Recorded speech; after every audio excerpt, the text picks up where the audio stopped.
Richard Branson once said, business opportunities are like buses. There's always going to be another one coming. And he was right. There will always be new business opportunities on the horizon. At the same time, he doesn't mention the fact that unlike buses at a bus stop, opportunities aren't just going to show up and expect you to get on board. In the end, it's up to you to find opportunities and nurture them. But the reality is that opportunities can also be created based on your knowledge of the client and their business model. In other words, if you know what services a client tends to buy before, during, and after their typical point of purchase with you and your business, you can unlock any number of additional business opportunities by leveraging people's buying decisions for your own benefit. So think about it. Chances are your typical client usually ends up finding you at a specific point in their own business journey. Maybe it typically happens when they hit a specific milestone and they need assistance scaling their business even further. Or maybe the service you offer allows businesses to get things done more efficiently and can be applied to any business at any time. Every business is different and it might vary from client to client. Either way, your business can benefit immensely from mapping out your client's typical journey and the many points in which you potentially fit within that journey. The sooner you can do this and incorporate it into your new business process, the sooner you'll be able to leverage those different parts of the client journey for growth of your business. So let me show you what I mean. Let's pretend for a moment that your company provides office furniture for larger corporate offices in order for them to fit out their buildings. Once you win the business, you typically meet with the client in order to figure out the type of furniture and the amount of furniture necessary to fill the space provided. Now, once the furniture has been delivered and set up to the client's satisfaction, you move on to the next project. But let's stop there for a second. Think about the reality of this situation. If you're delivering furniture, there's most likely a lot that happens prior to your business's involvement. In this specific circumstance, we can assume that there were engineers and architects involved in the initial plans for the building. There were construction managers and general contractors, plumbers and electricians who oversaw specific pieces of the project to ensure that the building or the space was functioning properly. I'm sure there was also a realtor or broker of some type that got the space into the hands of the client.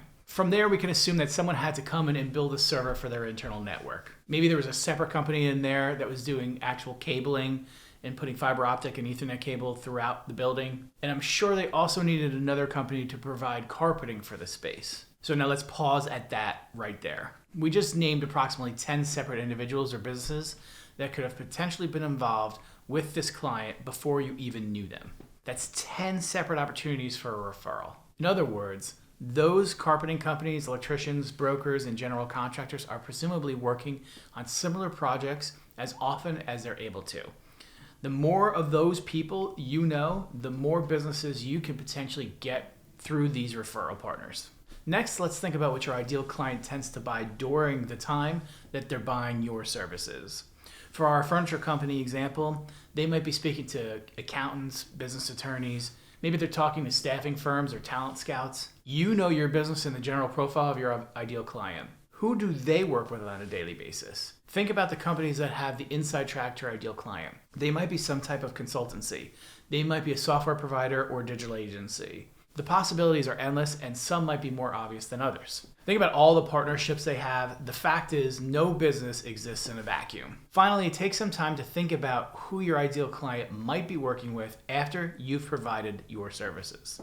In our furniture company example, they might be talking to art suppliers, water cooler suppliers, and cleaning crews. The potential answers for before, during, and after are endless and will depend entirely on your own specific business and your ideal client. But the point here is that every single one of those individuals or businesses could serve as a potential partner of some kind to you and your business. As you start brainstorming, this is where I highly recommend creating a full customer journey map.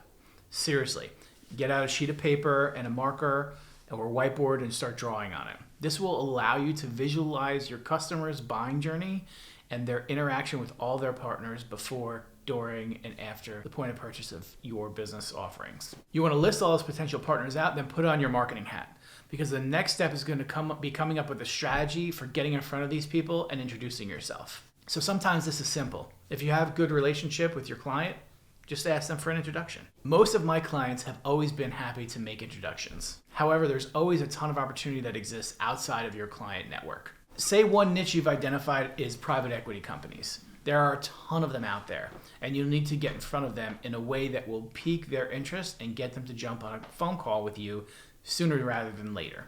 I've used a number of different tactics here, but nothing has helped me build partnerships the way that outbound emails, cold calls, and LinkedIn messages have. Maybe you can get your marketing managers or assistants involved here in order to take the load off.